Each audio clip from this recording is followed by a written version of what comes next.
welcome back to another chapter of It Hurts the Hope by Inquilidori on AO3. Chapter 14, On the Tips of My Fingers. The sky had turned from baby blue to dark navy. The sun is dipping below the trees, and Zelqua feels a cold breeze whisper along the back of his neck, brushing along his too long hair.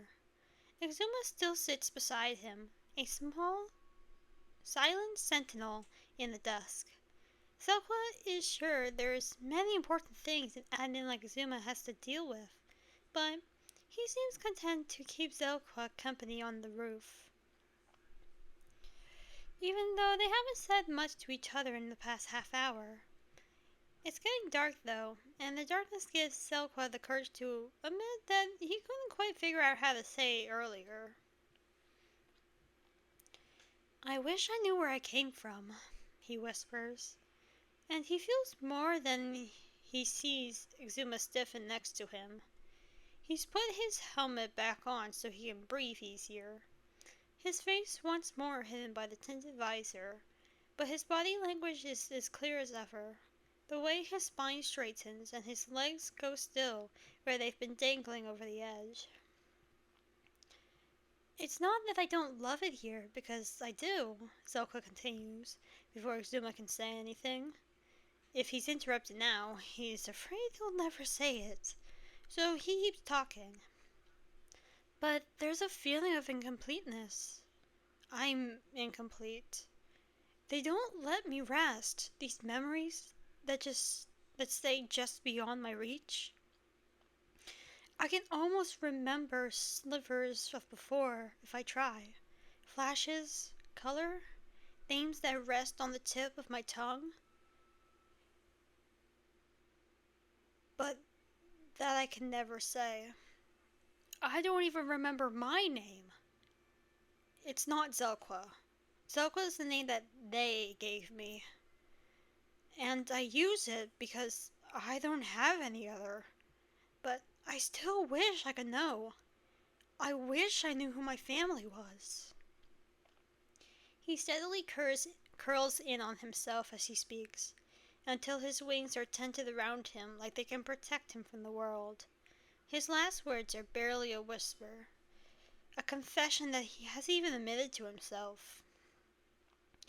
"I want to let them go, but my mind is not letting me. I think I'm going crazy. I don't know if I'm better off leaving them behind or trying to find them again." Because that's the root of the problem, isn't it? Zelqua doesn't even know if he wants to remember. He's found a new family, a new home. Searching for his old one might reverse things forever. What if he was a terrible person? What if his old family wants him to leave with them? He doesn't know what he wants anymore. He's scared that by not searching, he's being selfish. He's terrified he'll go crazy if he doesn't. Exuma has been silent as Zelqua pours his fears out, but he's still there. Zelqua can feel his presence just beyond his wall of feathers, a steady reassurance that relaxes Zelqua just by being there. "I think I understand what you're saying," the Voidwalker finally says, and Zelqua can hear the armor brush against armor as Exuma resettles himself on the roof. "You're scared to find out what your past is, but you're afraid of what will happen if you don't. Did I get it right?" "Yeah, something like that." Zelqua lets out a small bitter laugh and buries his face in his hands. "I'm losing my marbles, and it's from something I have no control over." "Not necessarily," Exuma says, and Zelqua folds back a wing to look over at the admin. Exuma isn't looking at him, instead gazing out at the expanse that they're currently sitting over. "What do you mean?" Zelqua cautiously prompts. After a few moments of silence, and Exuma jolts like he's fallen deep into his thoughts and forgotten Zelqua is sitting next to him. "I could try and ask around. As an admin, I've got pretty good connections with the public servers and other whitelisted worlds. Admittedly, you've got a pretty general appearance, and we don't know how much of it is, your original appearance, so to speak, but I can put out feelers and ask other admins if they lost a player recently. A few years ago, Zelka interrupts, and the words taste sour in his mouth. You'll have to ask about players that have been missing for a few years. He doesn't know if the estimate is a correct one, but it seems about right. Time was hard with the Watchers because immortal beings have no use for time, but he did his best to keep track, if only to keep from going insane. Exuma silently digests this new information, and Zelka can't tell what he's thinking. Is he shocked? Horrified? Realizing that his offer to help is ridiculous? Because it'll be near impossible to find where Zelka came from if he's been gone for so long. Alright, Exuma finally says, firmly. Alright. Thank you. I'll ask around for any players that went missing a few years ago, and give a general description of you. See if anyone knows anything. Are you gonna tell them that I'm...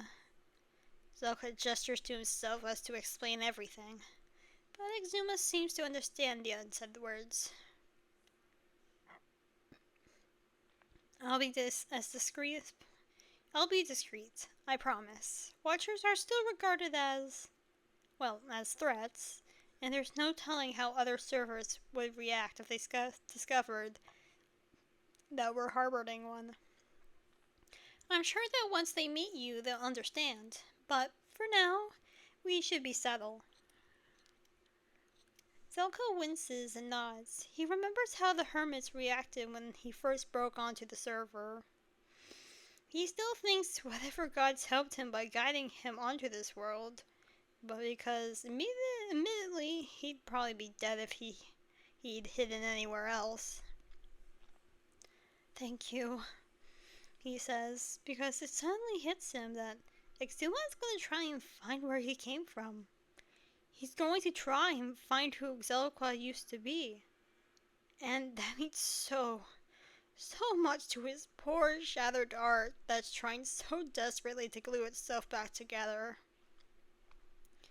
I'd do it for any of my hermits, is the response, and Zelka doesn't reply, instead leaning in to give Exuma a hug. He can't seem to properly voice his gratitude, both at the assistance and being called a hermit. It's still a novelty to his untrusting mind. A hermit. He can't wait to tell Mumbo and Scar. Speaking of which, Zelka glances up at the sky and realizes that the sun seems to have gone down, and the sky is now decorated with swaths of sparkling stars. The wind picks up around them and he shivers in the sudden chill. We should probably head down, Zuma suggests, and Zelka nods quickly, rising to his feet. He nearly stumbles and topples over the edge, but Exuma's gloved hand wraps around his wrist and stops his fall. Thanks, Zelka murmurs, rebalancing on the roof's edge.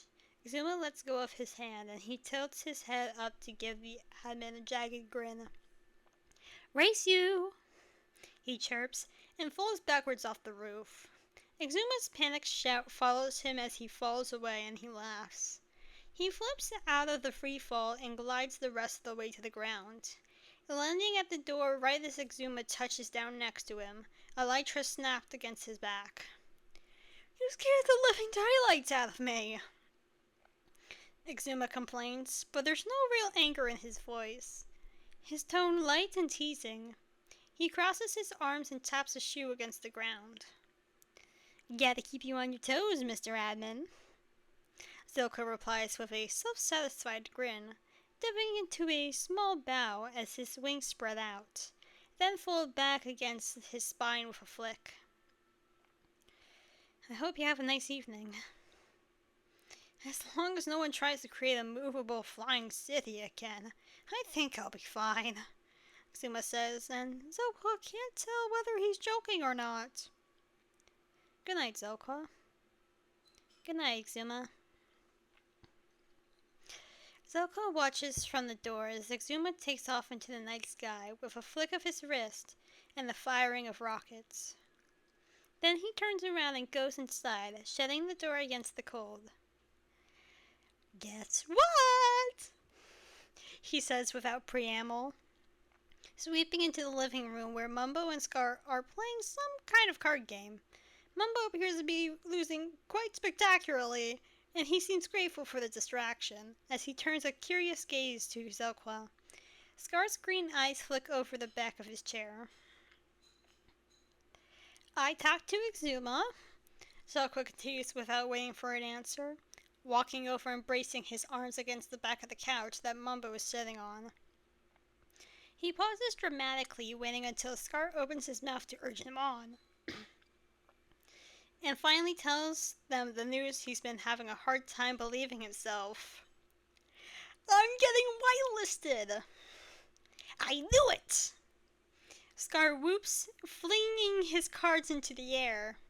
Jelly startles awkward from where she's been sleeping on Scar's lap, and leaps to the ground, stretching languidly before scampering away to find a quieter place to sleep. Zell, that's amazing! Mumbo exclaims, shuffling his own cards back into the deck. So you'll officially be a hermit? Yep. Zelkwa scrambles over the back of the couch and flops down next to Mumbo, wings sprawling across the furniture. He pauses, thinks it over, then hesitantly adds, I don't think I'm ready to build my own base, though. So I was thinking if I could stay here for a while. Done. Absolutely. Mumbo and Scar reply at the same time. And Zelkwa gives them the most thankful grin he can, and then crosses his legs and peers curiously at the cards. What are you playing? He asks, and Mumbo smiles ruefully as he accepts the cards that Scar cleaned up from the floor, slipping them into the deck. A game that Scar cheats at, he replies, and Scar gives a shout of denial. His eyes are shining too bright for it to be true. I am an honorable player, I'll have you know, and I am quite honestly insulted that you would ever insinuate such a thing. You've got an ace up your sleeve, Zelkwa says, pointing to where the smallest corner of a hidden card pokes out from under Scar's cuff. Now how did that get there? Scar exclaims with a too shocked expression. And Mumbo bursts out laughing, giggling so hard his mustache shakes and nearly drops the card deck. Zelkwa settles back against the couch cushions to watch as Mumbo and Scar dissolve into bickering, arguing about game scores and the morality of cheating in the game where there's nothing at stake except bragging rights. He's glad he gets to stay.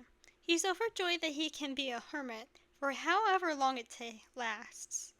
The day seems to be catching up to him, and he finds himself leaning into the cushions as his head falls against his shoulder, watching through half-closed eyes as Scar tries unsuccessfully to shoot cards at Mumbo. He barely notices as something settles over him, warm fabric that smells of redstone, metal, and spices. A hand gently pats his head, and he pushes into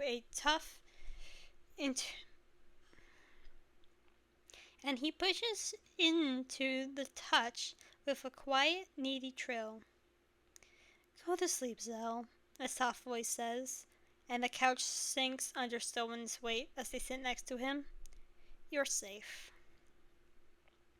Safe, Zelka nestles into the person's side with a happy hum and lets his eyes drift shut, his mind quieting down until there's nothing left but comforting silence.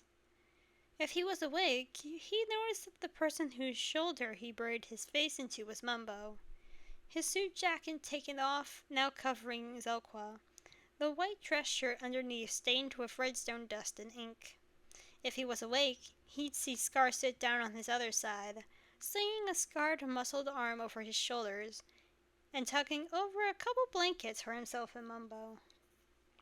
He'd see Scar turn off the light, and Mumbo pull his lanky legs up onto the couch. He'd see Jelly pad back into the room and leap into Scar's lap, his legs stretched out and propped on the other armchair. He'd see the four of them fall asleep together, content and safe within each other's arms. 3 hermits and 1 cat, bundled under blankets and jackets, warm and relaxed, and most importantly, safe.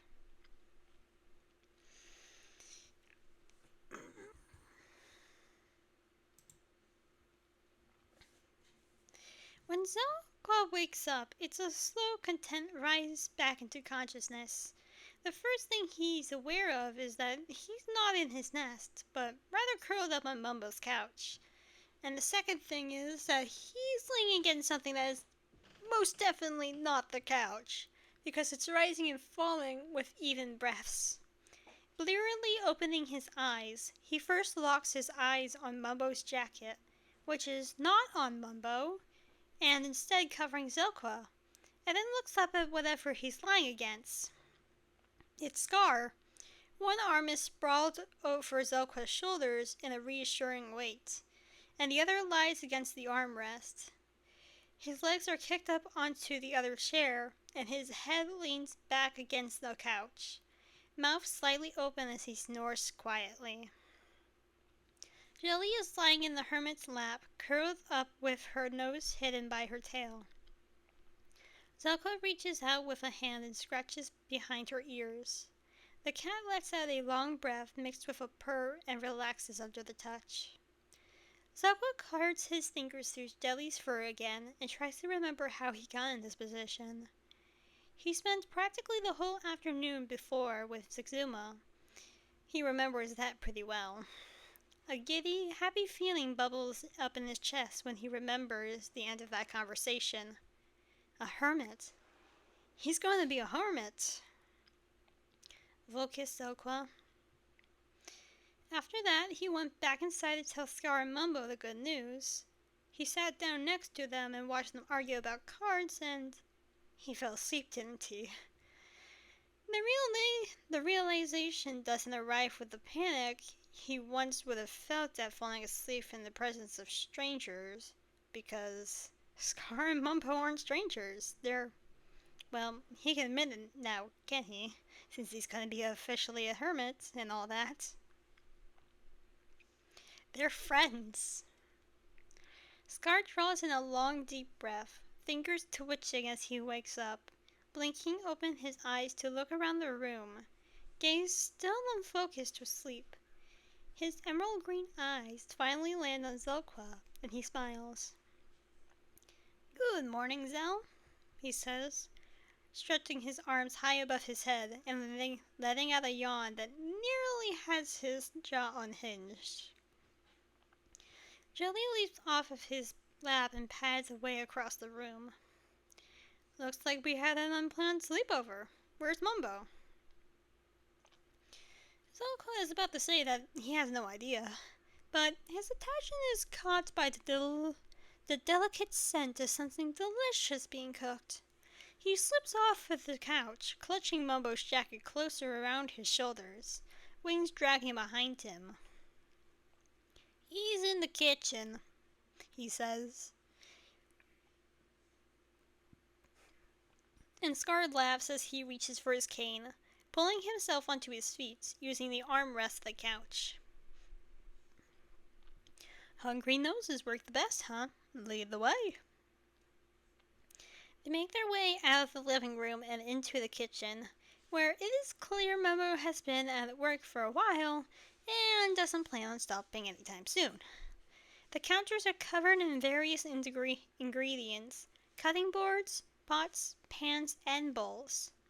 Mumbo himself is flitting between the stove and fridge, mumbling something to himself. Wow, Mumbo, is the whole server coming for breakfast? Scar asks, sitting down in one of the stools next to the island counter and swiping an apple from a bowl. Mumble startles and nearly drops the pan he's holding, as if he hadn't noticed the two new arrivals.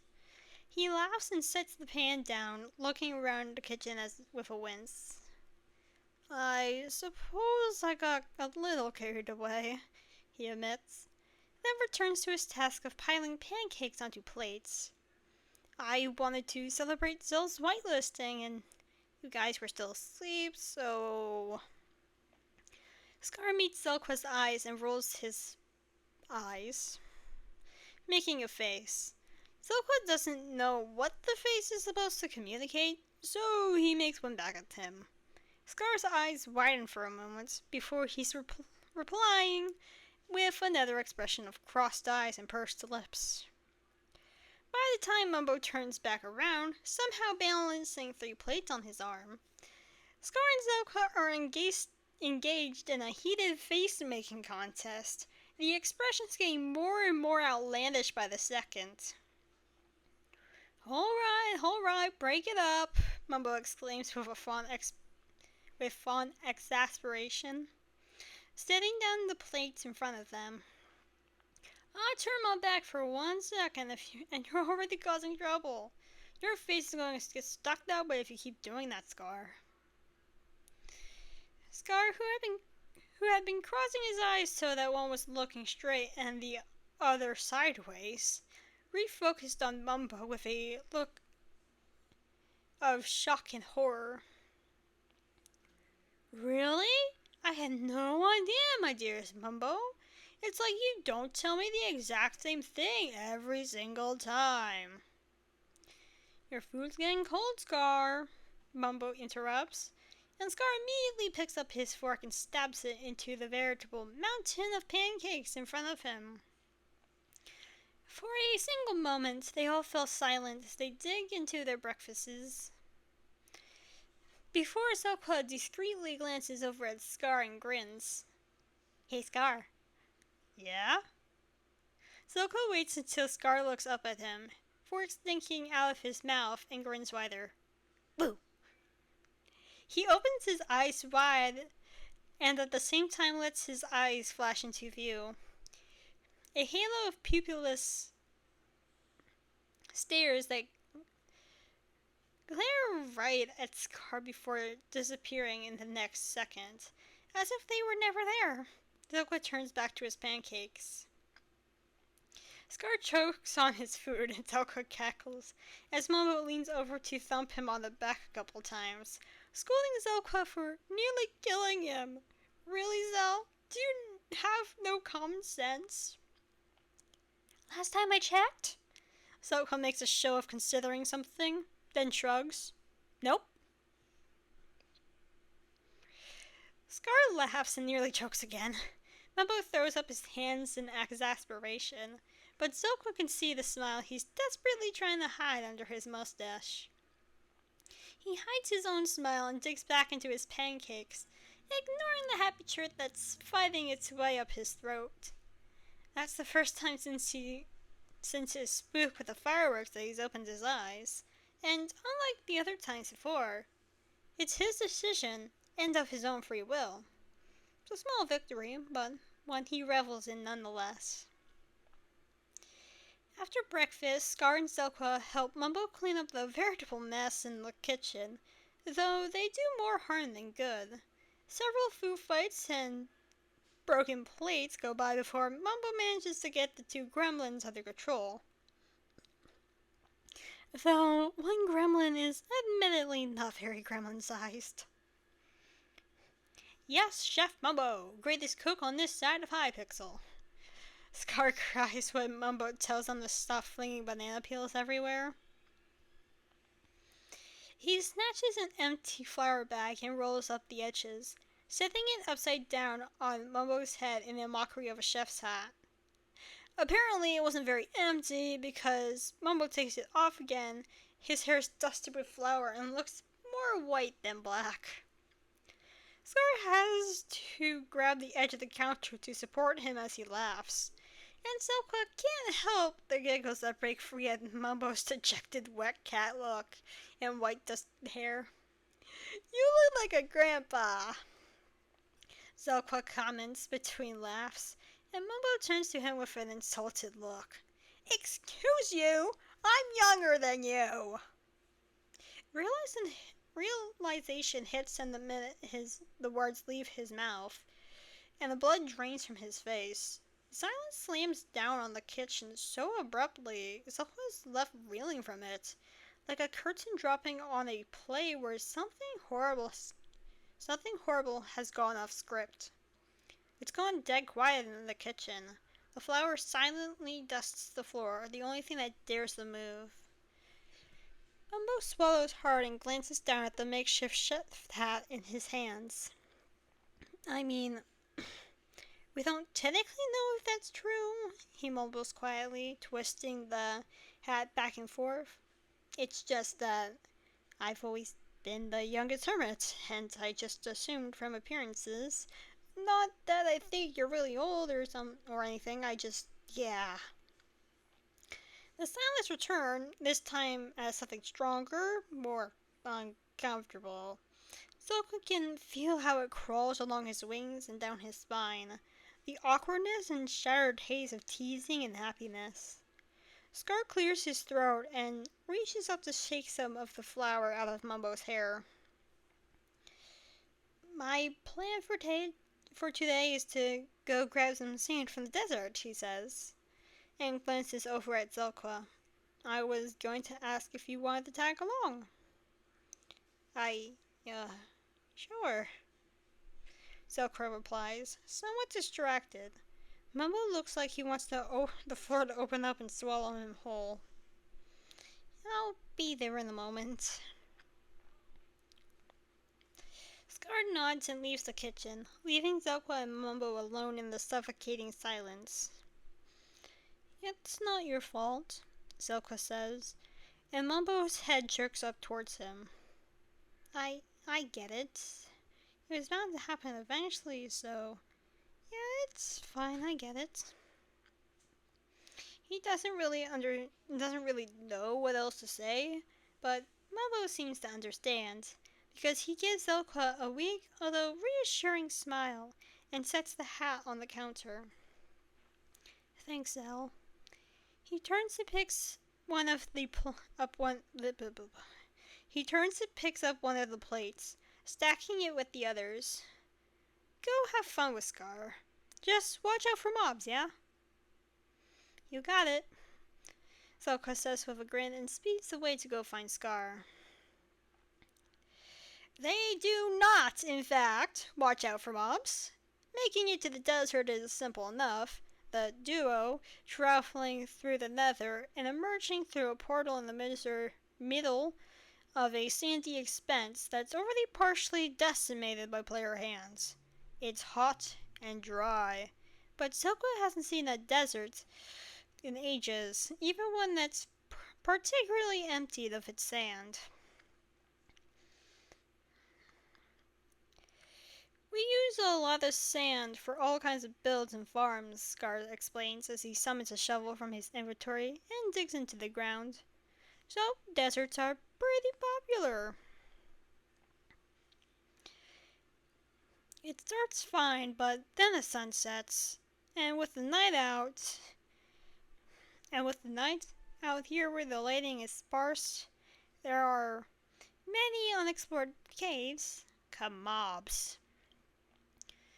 Zelka dodges another skeleton's arrow and lifts up his shield to block the pounding fists of a husk, mouth dry as he glances around frantically for Scar. Before leaving, Star had given Zelka a mismatched set of iron and diamond armor, and whatever tools he could spare from his underchest and inventory. "I'm afraid I don't have anything better right now," he explained with an apologetic grimace. but Zokwa had assured him that it would be fine. It's definitely not fine. There are too many mobs. Zokwa can't even remember the last time he's held a sword. And Scar's being swamped by baby zombies. Oh, and he's pretty sure he can hear the telltale screech of phantoms in the sky, a piercing cry that rakes down Zelkwa's spine. He shudders and stabs his sword into the skeleton, too aware of the wounds already littering his body. A golden apple or steak should fix them, but they still hurt like hell. And if he dies, then he loses all the things Scar had graciously given him. And he's not letting that happen. Speaking of Scar, he seems to be doing fine, easily fending off the mobs that swarm him like ants. Zokwa shouldn't be surprised. He's a seasoned player, and obviously knows how to take care of himself, despite his clumsiness and flippant attitude. "This is really quite rude," he says to a baby zombie that is determinedly chewing on his pant leg, and Zokwa almost cracks a smile. But then he sees the creeper, silently padding across the sand in Scar's direction. It's directly behind him, meaning that he won't even see it until it's too late, and the fuse is lit. All thoughts of respawn and safety, and Scar being able to handle himself, go flying out of Zelkwa's mind before he can even think. A haze of terror descends over rational thoughts.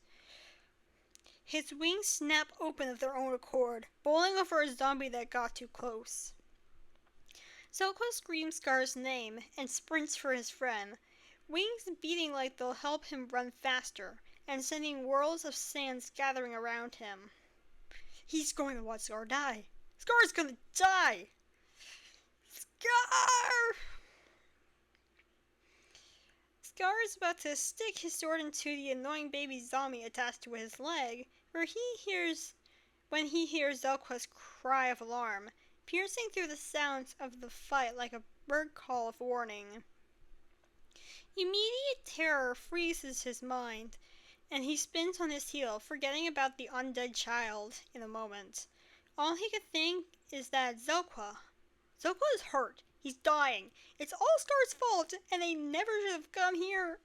Zelkwa is very much not hurt and sprinting for Scar like his life depends on it. His wings fly behind him like dark banners of war, and there's bright light mounting around his head and hands. Before Scar can even think to do anything, Zelkwa is cannoning into him, shoving him aside with unexpected strength. Scar lets out a shocked cry and topples backwards into the sand, flinging his arms out to brace his fall. He's about to scramble back up when the hiss of a creeper splits the night. The sound pitched and threatening. It makes his blood run cold, because it's the sound that heralds pain and death, and it had been right behind him. Looking up, Scar realizes that Zelkwa has positioned himself right between the hermit and the monster, wings spread wide, a halo of glowing eyes glaring all around his head, so many more than when he startled Scar at breakfast.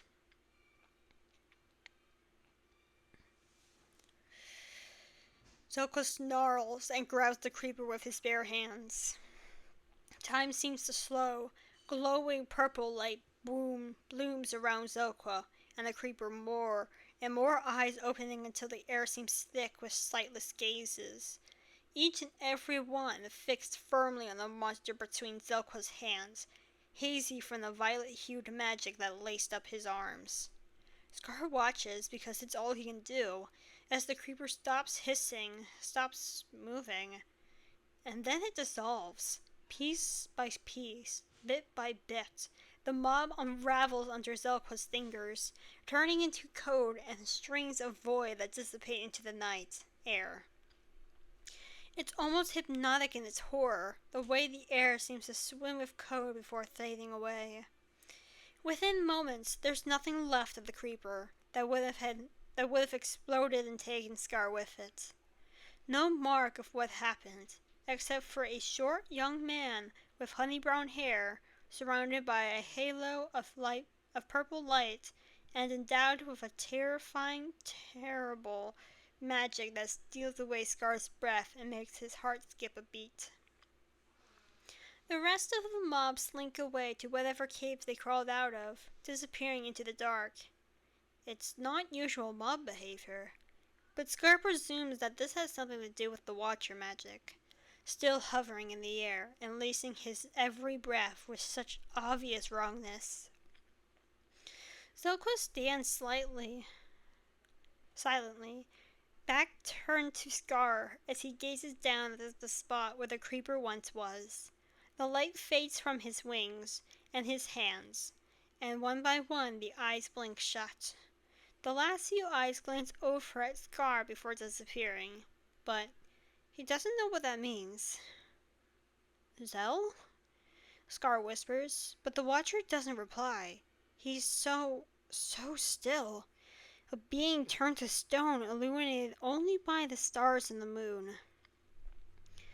Silently, Zelko collapses into the sand and bows his head like a puppet whose strings have been cut. His wings fall to either side like they don't have the energy to stay up, and he screams. Breathe. He can't. The air rasps from his lungs in uneven gasps, panicked and frantic. He can't force himself to try and steady them. Breathe.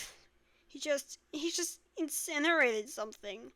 The creeper, the living creature that looked at him with its own dead black eyes that had hissed. The creature that he unraveled like he was picking apart a tapestry. The creature whose code he dug into and with unforgiving hands and pulled without mercy. The creature he killed.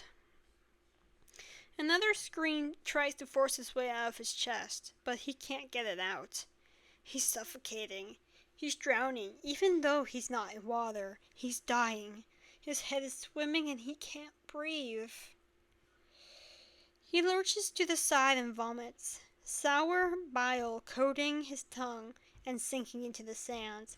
He tries to step away from it, but he's already kneeling on the ground, so instead he crawls, his wings dragging behind him, and he still can't breathe. Warm, calloused hands grab his shoulders and gently force him to stop. He looks up with frantic eyes into the face of a man he recognizes, because it's someone he trusts, and teases, and wants to protect. Scar? He gasps, and Scar pulls him into a tight hug, enveloping him in scratchy fabric and the smell of grass and cat fur. His arms are strong and steady against Zelko's back, and he feels some spark of calm alight inside him. Just breathe, Zell. Just breathe, yeah? Scar murmurs, soothing and calming, like talking to a wild animal. In and out, like me? Can you try and copy my breathing? Zelko concentrates on the rise and fall of Scar's chest, trying to copy the pattern. His breath hitches several times, goes out too fast, takes too long to come back. But slowly, ever so slowly, he relaxes. His breathing calms down. You with me? Scar asks eventually, and Zelko gives a weak nod. Yeah. Good, I was worried I broke our Watcher. The name makes Zelko's wings stiffen and his heart wither. Scar immediately understands and hugs him tighter. I wasn't supposed to do that. Zelko mumbles into Scar's shirt, refusing to open his eyes for fear of the memory replaying. I used my magic. That wasn't supposed to happen. I said I wouldn't use it. Hey, it's alright. Scar leans back so he can look into Zelko's eyes, but Zelko doesn't meet his gaze. You saved my life, buddy. That's pretty freaking cool, gotta say. Hermitcraft has infinite respawn. You would have been fine. Yeah, but then I would have left you out here all on your own, and I feel terrible for months. Listen, if you feel that bad about using your watcher or powers, then we can have someone teach you sword combat. Yeah, really? Zilkwa finally looks up and meets Scar's eyes. Scar grins at him and nods. Sure thing. I'll shoot a message to False, see if she's available. She's one of our greatest fighters. She'll teach you anything you want to know about combat. Zilkwa considers this for a long moment and finally nods back, accepting the offer. Scar's grin turns even sunnier, and they help each other back onto their feet, starting back towards the nether portal in their home. Is there a specific reason you don't want to use your water magic?